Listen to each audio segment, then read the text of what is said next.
Hey there, fellow coin nerds. Matt here from the Coin Show podcast. Did you guys know that Stax Bowers is selling all 230 of the Privy marked gold flowing hair coins?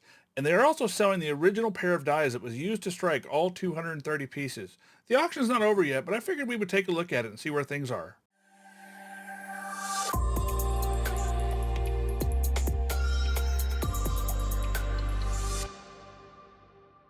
All right, guys, here we are. This is Stax Bowers' website. It's got staxbowers.com, and you can come check this out for yourself. But as we scroll down, we see that they're running a bunch of auctions right now. But the one we want to take a look at is this historic Privy Mark 230th anniversary flowing hair high relief gold coin auction. Now, they did this auction. They started it a little while ago, and it ends in December.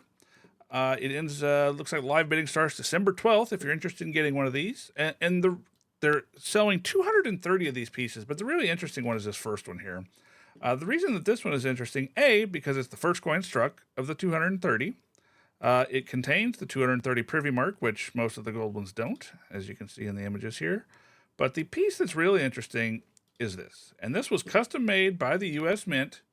It contains the very first coin struck, and then the canceled obverse and reverse dies that were used to strike all 230 coins. Now, the reason that they know these coins were struck in this order is because the mint director personally struck all 230 pieces, and then they boxed them up and kept track of which one was which. So that's how they know. The dies, they haven't released anything like this since 1996 when they released some X-canceled dies from the Olympic Games commems. Now, these are really interesting how they canceled these. I'm not quite sure how they did this. I've never quite seen a coin canceled like this with the X in the middle like that before. Usually they just take a grinder to it and grind an X in the middle, but this was done very purposefully, and I've never quite seen anything like it. So it's really interesting to me, a big coin nerd, how they did that.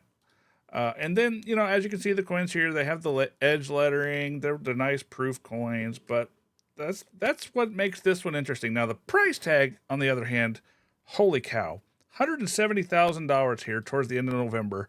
And we haven't even got to the auction yet. Insane. I can think of a ton of things I would rather spend $170,000 on than this. It's cool, but not that cool. So let's go back to the auction and kind of look at some of the other coins and see what kind of prices they're at. So let's go to current price, low to high. Let's see. So it looks like the opening bid on these was $5,000 for any of them, and quite a few of them actually don't have any bids yet. There's a whole page of them that doesn't look like they have any bids yet. Now let's go see the highest priced examples. Let's go from current price, high to low. So obviously we have the first one, $170,000, bananas money. And then we have the fourth coin struck, which is the next highest one, which doesn't make much sense to me, but whatever. And then after that, we have the fifth coin struck. Okay, got it.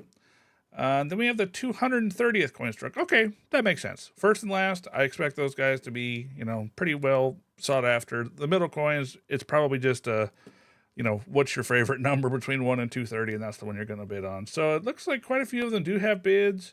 This is going to be interesting to watch. Like I said, it ends December 12th is when the bidding starts, the live bidding starts. Anybody have a guess as to what this top coin is going to go for? I already think it's crazy money, but if you have a guess, post it down in the comments and we'll check them out. Now, the one thing about this that really kind of rubs me the wrong way is I think this is it almost feels like a cash grabby way to sell these coins to me. I think that they should have been just dispersed into the regular allotment of coins randomly.